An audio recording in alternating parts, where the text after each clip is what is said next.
ஆண்டவருக்கு பிரியம் இல்லைன்னு தெரியுதே பிரதர், ஆனா கூட உங்க கையிலே நீங்க வச்சிருக்கீங்களே.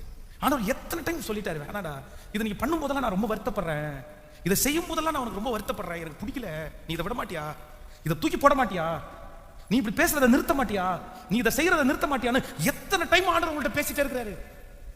நான் இதுக்காக தான் உன்னை காப்பாத்தினேன், இதுக்காக தான் உன்னை தப்பிச்சு வச்சிருக்கிறேன், நான் உன்னை கைவிடல, எனக்காக இதை விட்டு கொடுக்க முடியாதா உன்னால, உன்னை காப்பாத்தினே, உன்னை அரவணைச்சனே, உன்னை இவ்வளவு தூரம் தூக்கி கொண்டு வந்தனே நான், நான் என்ன கேட்கிறேன், இதை விடுன்னு தானே சொல்றேன், இதை தூக்கி போடுன்னு தான் சொல்றேன். பட் உன் மனசுக்குள்ள என்னை விட அது உனக்கு முக்கியமாயிடுச்சுல, ஆசீர்வதித்த என்னை விட அது உனக்கு வேணும் இல்ல, என்ன விட்டாலும் விடுவ, அதை விட மாட்டியா நீ, என்ன தூசியா கூட கவலைப்பட மாட்டேன், அதை விட மாட்டியா நீ. இந்த ஜபத்தில் இருக்கிற நிறைய பேர்கிட்ட ஆண்டவர் இந்த ஏக்க குரலோட பேசிட்டே இருக்கிறாரு, என்னைக்கு விடுவ நீ, ஆஃப்டர் அதை விட முடியல உனக்கு.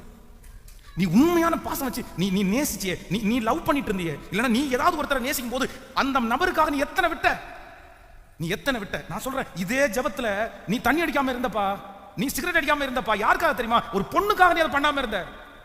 நீ எனக்கு இந்த வாழ்க்கையில கிடைச்சேன்னா இந்த தண்ணி பக்கம் நான் போக மாட்டேன், இந்த சிகரெட் பக்கமா போக மாட்டேன் நீங்க வாக்கு கொடுத்தீங்க. அதே மாதிரி 6 வருஷம் 1 வருஷம் 5 வருஷம் நீங்க அதை பண்ணாம இருந்தீங்க. ஆனா இன்னைக்கு பொண்ணுக்காக நீ விட்ட, ஒரு மனுஷிக்காக நீ விடுறதுக்கு ஆயத்தமான.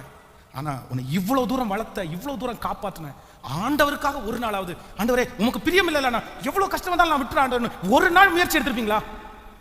ஒரு நாள் முயற்சி, அந்த பொண்ணுக்காக எத்தனை தெருவா அலைஞ்சிருப்பீங்க, அந்த பையனுக்காக எத்தனை தெருவா அலைஞ்சிருப்பீங்க. ஏன்னா அவளை நேசிச்சென்ற ஒரே காரணத்துக்காக, ஏன்னா அவனை நேசிச்சென்ற ஒரே காரணத்துக்காக, ஒரே காரணத்துக்காக எல்லாத்தையும் இழந்தீங்கல்ல. எவன் திட்டினாலும் பரவாயில்ல நீங்கல்ல, உங்க அப்பாவை ஏத்தீங்க, அம்மாவை ஏத்தீங்க, ஊரை ஏத்தீங்க, சொந்தக்காரங்களை ஏத்தீங்க, ஏன் சபையே ஏத்தீங்க. உங்க கையில கொடுக்கப்பட்டிருக்கிற பொறுப்பை அப்படி துச்சமா நினைச்சு வேணான்னு படிப்பை உதறி போட்டீங்க. உங்களுடைய எதிர்கால ஃபியூச்சரை எழுதி எல்லாத்தையுமே ஒரு பொண்ணுக்காக, ஒரு பையனுக்காக, ஒரு நேசத்துக்காக தூக்கி போட்டியே. கர்த்தருக்காக தூக்கி போடுறதுக்கு ஏன் உனக்கு மனசு வரல, ஏன் நீ தூக்கி போடல? அதுதான் கர்த்தர் தட்டி கொடுக்க முடியும். நான் சொல்லுவேன், இந்த பலிபீடத்துல என் இயேசுக்காக எதையும் இழக்கிறதுக்கு I am ready, I am ready.